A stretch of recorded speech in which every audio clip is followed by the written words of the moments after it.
Europe is waging a multi-front attack on the market. Spanish debt pain, a sinking euro, and the looming threat of a Greek Eurozone exit, just to name a few of the headlines we've been looking at.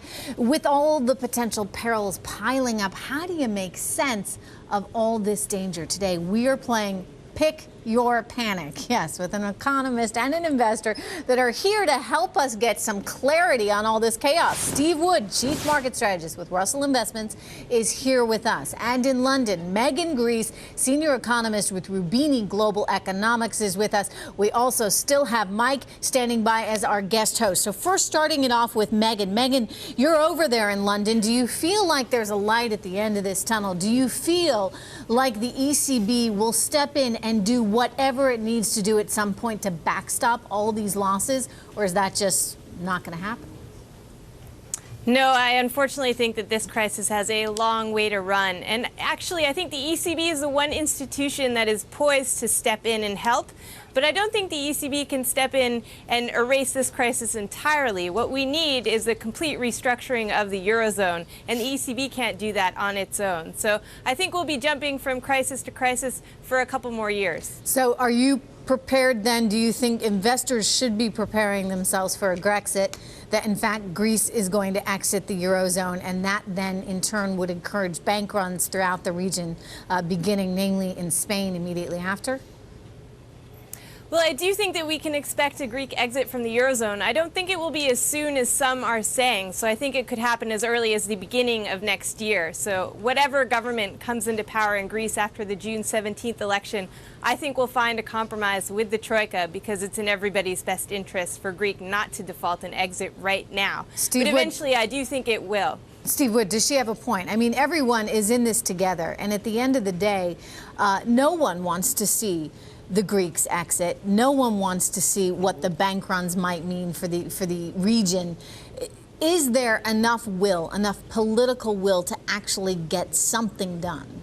That is a very, very good question. I mean, I think that the elections in June 17th, could be as inconclusive as they were earlier this month. So what if you don't get a clear majority? Or what if you get an even better showing by, this anti-austerity party, this more left-wing party? Yeah. So I think the results could be inconclusive, which means you just drag this on. But also, I think another point, too, is the big concern and the call to action over Greece was the contagion effect. Well, you know what? Spain's already infected. So I think the leverage that Greece has going into the Troika has been diminished by the fact that they're probably going to turn their guns towards Spain, and kind of what ammunition they do have, they're going to think about reserving for Spain.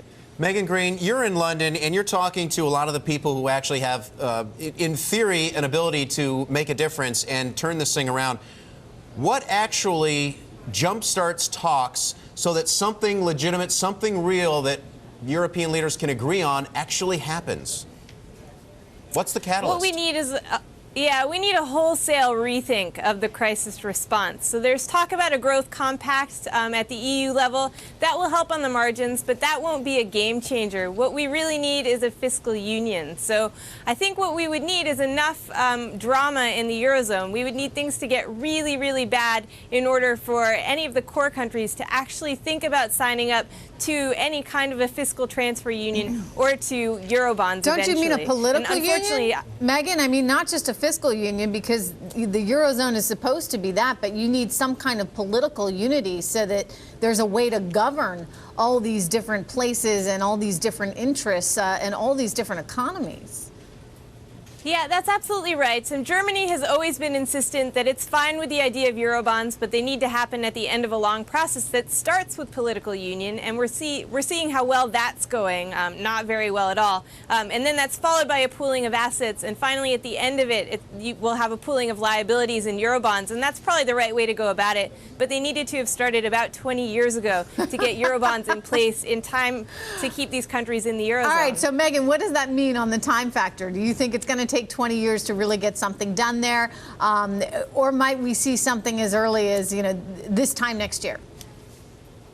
So we could see stronger signals that countries are willing to take steps towards Eurobonds. I don't think we'll see that in the next year. I think we'll see Greece and Portugal exit before that happens. I think we'll see a debt restructuring in Spain and Italy before that happens. So, I think we're a long way away from countries actually taking the steps necessary for a fiscal union. So what about navigating your way through all this? Bingo. Well, it depends on your time horizon. It really does. You're talking about economics, which is a great. I'm an economist as well. But if you've got a short-term time horizon, there's going to be a lot of volatility. And you're talking about the fiscal union or the lack thereof, the political union. That was the fundamental birth defect of the euro, and it was never addressed. And you guys have done very good research, I think, with Bob Mundell and the architects of the euros here at Bloomberg.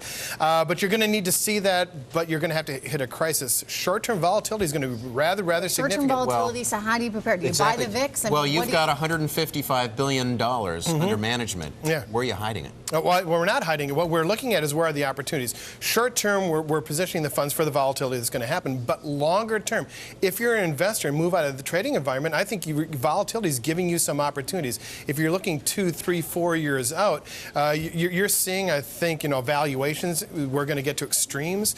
You're talking about fixed income opportunities. If you know what you're buying, if you got the playlist ready, I think for longer term investors, you've got an opportunity here that you didn't have, let's say 3 or 4 months. Do you want to be U.S. centric, or do you want to be involved? I mean, you could argue, Steve, that there are some opportunities in some of these multinationals. I would argue that as well. I would argue that as well. Okay. But I think a globally diversified portfolio, you need a multi-asset strategy that's going to be longer term. But I think a good base camp is the U.S. We like the U.S. The economy is doing a hair better than not bad in the U.S. I think you're seeing stabilization in jobs market, maybe even in housing. So if you're looking from a corporate valuations and corporate earnings, the U.S. is, a not bad relative But option. what's your catalyst to talk to your clients about, hey, you know what, it's really bad over in Europe, we need to start investing there? Well, have you even started that conversation? Of course, we started that conversation, a couple of years ago, and certainly over the last large number of weeks, we had that conversation. It depends. It's a stock picker's game. I think you get into active management. Security selection is going to be paramount. Yeah, but you're talking about 2, 3, 4 years of more headaches. Why do you want to be buying in Europe right now if you've got more pain to come? No, what I said is for longer-term investors that have a 2, 3 year long time horizon, then you're looking at a valuations play. You're looking at portfolio management from a longer-term perspective, as opposed to trying to protect from some short-term volatility. I think the time horizon is very, very critical in how you position yourself. So what is the time horizon? I mean, how long is this pain really going to continue? If you listen to Megan, and Megan, you made the point that, we're not really anywhere near resolving this. What it may eventually require is a completely different Eurozone as we know it. What is the time horizon for an investor? The time horizon for that is going to be a large number of quarters. You're going to have to get treaties. You're going to have to get referenda voted on. It's going to be a while. I think what most likely is if Greece does have a Grexit, and if Spain really teeters, then you might get the marshalling of the smaller countries willing to accept a junior partnership in this new Europe, and then you're going to have policy. When? That's a good question. Wait. 2013-ish would probably be a good time frame for the political wheels to turn that quickly. In the meantime, however, there's very well-run companies in Europe. China is going to be a story that's going to be important. Look at the United States and kind of use that as your base camp. Build a portfolio out from there. All right, we're going to leave it there. Thank you so much. Steve Wood, Chief Market Strategist with Russell Investments. Megan Greene, thank you so much. Senior Economist with Roubini Global Economics.